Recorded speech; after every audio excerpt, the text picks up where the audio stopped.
All right, welcome back to the Bordas and Bordas Hotline right here on the Sports Call. I'm Bob Pompeani taking your calls at 412-575-2600. Also tweets at KD Pomp. Joe Ballmer on Twitter says, I'm starting to think the Capitals are that good. And Kuznetsov is only 25. The Penguins need some youth like that. Hope they didn't give away too many first-round picks. Not just him, but Stevenson, who's a young kid. Jacob Verana has been terrific. They're getting production out of the guys who were forced into playing a lot more because of, for example, suspension of Tom Wilson. Nicholas Backstrom injury. Andre Burakovsky is now back with his team. It's a pretty good team, and they just scored again. So it's 6-2 at this point. That game's pretty much over. It's going to be 2-0 heading back to Washington. And, wow, I'm surprised by that for sure. We have this also on Twitter before I get to the lines. This is Max Kronberg. Max says, hey, Bob, do you really think Washington has a legit chance to win the Cup? Yes, I do. I didn't think so. I thought Tampa Bay would be the team to emerge here.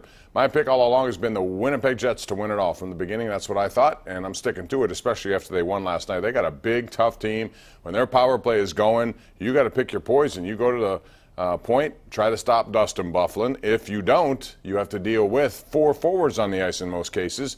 Paul Stastny's been a great addition to them, along with Blake Wheeler. And then Mark Scheifele, one of the most underrated guys in the game, and the young Patrick Laine. So that is a really good power play, and they also have some big physical guys, so they can beat you a lot of different ways. Let's go to the Lions, beginning tonight with John in Banksville. Hey, John, how you doing? Good, Bob. How you doing? All right, what's up? Regarding the Penguins, I'm glad you guys are going to talk about that later. Moving on. You know how social media is, but yesterday there was a lot of social media, including some from what appeared to be reputable Penguin people, that JR is on the phones already working and inquiring about getting Matthews from Toronto and Tavares from the Islanders. Now, I can't see this. I can't either. I mean, if there's any truth to it, number one, we don't need every elite forward in the NHL. Number two, how are you going to afford them? And number three, if he's going to make a blockbuster, he should make one to acquire their biggest need, which is defensemen. And I was wondering what you thought about the legitimacy of this and what your thoughts were. Well, it sounds to me like, as you said, it's too good to be true in the sense that there's too much money involved here. Number one, they have really top-heavy salary cap situation here with this team. If anything, now you may want to listen to offers for a guy like Phil Kessel, who I like, but I also know that Phil Kessel was a guy who did not necessarily like the way he was used in the postseason.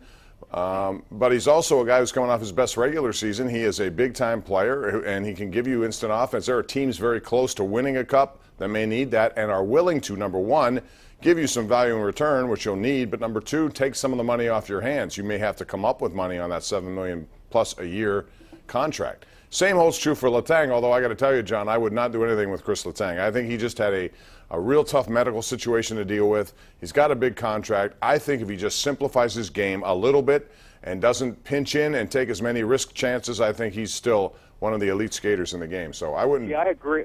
I agree. I all year was for trading him the day after they got eliminated. But then I heard him and some other people talking about it that he really wasn't 100% when the season started. No, and I'm surprised he started. A longer time to rest and heal, see how he is, next year, and see if he remembers how to play defense. I mean, if he hasn't forgotten. On a year, you look at it, again, but give him another shot. All right, man. Thanks. Appreciate the call. Let's go out to Marilyn in Munhall. Hello, Marilyn. Hi, love your show. Thanks for taking my call. I have a general hockey question. Okay. What constitutes icing and when it's waved off? Well, icing is if you shoot the puck from your side of the red line and it goes all the way down by the goal line. I mean, essentially you're trying to take the heat out of the kitchen. The faceoff comes all the way back to your zone, unless you can beat the other team back down the ice and then it's waved off. And right now it's a judgment call based on, basically who gets. They used to let it go so you had to touch the puck, and then there were too many injuries after too many hits, so they're trying to negate that. So it's a race to get back, and if the linesman determines that you get there before the other team does, then you lose that and you go face off in the zone. So, but it's pretty simple. It's just they're taking the hitting out of the game, which used to be the case even on icing calls. Emmett in Gibsonia, what's up, Emmett? How are you? Real well, Bob. How are you? Good. Thanks for calling, Emmett. I'm curious with Keith Butler. I'm shocked that there isn't more of a clamor that he's on the hot seat, especially when we get rid of Todd Haley after one of the most successful offensive campaigns Steelers ever have had. And I just wanted your thoughts on that. Well, I like Coach Butler a lot. I think he's really knowledgeable about how to play defense. I think right now it's a personnel situation more than anything else. I think they have to still come. They don't have enough people to play maybe the way he wants to play, or they're changing philosophies altogether and to become more of a hybrid, fast team, one that, looks at open field tackling as the number one issue they want to accomplish. Because at this point, when you have Terrell Edmunds as your number one pick and they're talking about him, it's not unusual for guys like that in dime packages to come in and play a little out of position, or not necessarily the position you would expect them to play. But I still think you need those every down inside linebackers that they really don't have in big supply here. And I think that's, over the course of a long season, still going to be an issue that we talk about all season long. But if they can get some pressure up front with what they got on their defensive line and help out the secondary, I think it could be a very successful year. But we'll see how it goes. But right now, the Shazier injury really hurt them a lot in so many ways. Let's go to Bob in Center Township. What's up, Bob? How are you?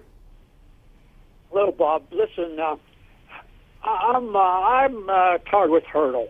Every time that we start a left-handed pitcher, he brings in everybody off the bench. We never score any runs.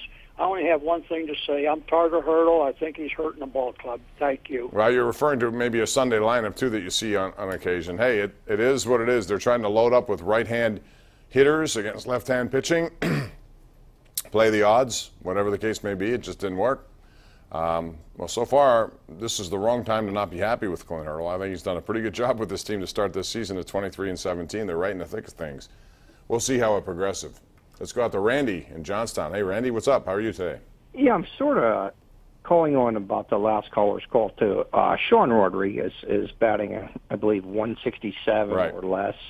I mean, I know he's a bench guy and all that, and a guy that's a fan. I mean, he gets him up for games and everything. Right. He plays a lot of good defensive positions too.